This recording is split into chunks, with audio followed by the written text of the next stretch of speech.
With a notice of proposed rulemaking on network neutrality now pending at the FCC, the focus once again has turned to the best way to assure an open internet. An open internet is important for internet consumers who depend on it in order to reach the content of their choosing.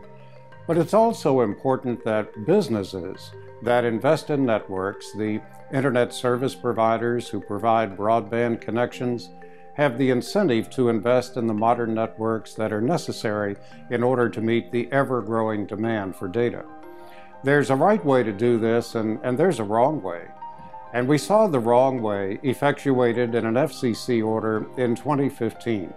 That was an order under the leadership of Chairman Tom Wheeler at the FCC that provided for internet openness, and that was an important and positive part of the order. But it also, unfortunately, reclassified broadband as a common carrier service under Title II of the Communications Act. And as a common carrier service, broadband was subject to potential regulation the same way that monopoly telephones were regulated back in the 1930s. Broadband is very different. It's operating in a competitive environment. It provides carriage for information of all kinds, voice, video, and data.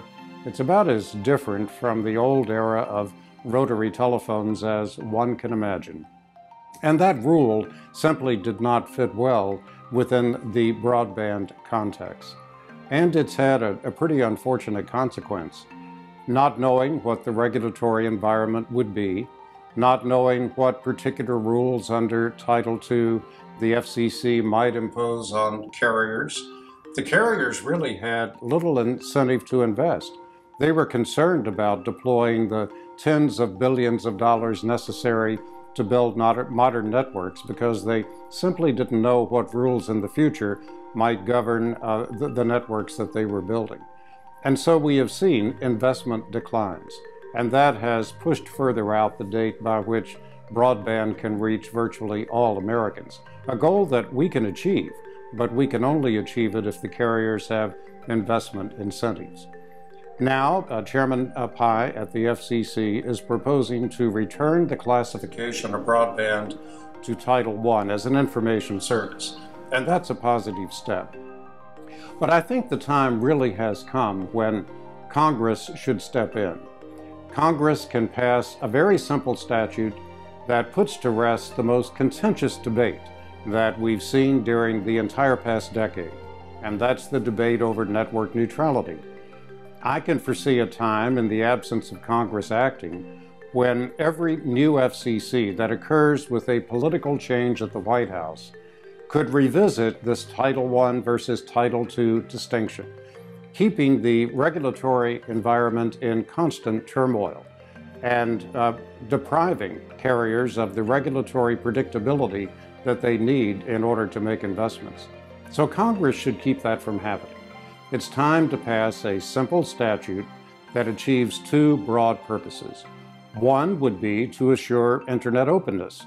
In 2010, the FCC, under the leadership of Chairman Julius Genachowski, put into effect a rule that provides for network neutrality.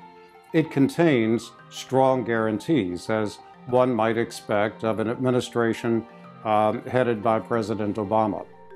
And Chairman Genachowski's rule received applause across the board for the strong network neutrality protection that it afforded. It's time now to return to those principles. And the principles that were contained in that rule in 2010 can now be adopted by Congress as part of a statute on network neutrality. That would assure the network openness that consumers need and assure it with statutory permanence. At the same time, Congress to declare that broadband is an information service subject to Title I of the Communications Act and return broadband to the historic status that it has enjoyed ever since the years of the Clinton administration, when broadband, in its infancy in those days, was determined to be an information service. Those years, more than 2 decades, enabled broadband to flourish. The investments that were made made America's communications network the envy of the world, and led the financial boom that we enjoyed during that 20-year period. We need to return to those first principles. Network openness along the lines of the Julius Janikowski order in 2010 at the FCC, and creating permanent status for broadband as an information service. That will give the carriers the incentive to invest, and it will give consumers the assurance that the internet will remain open.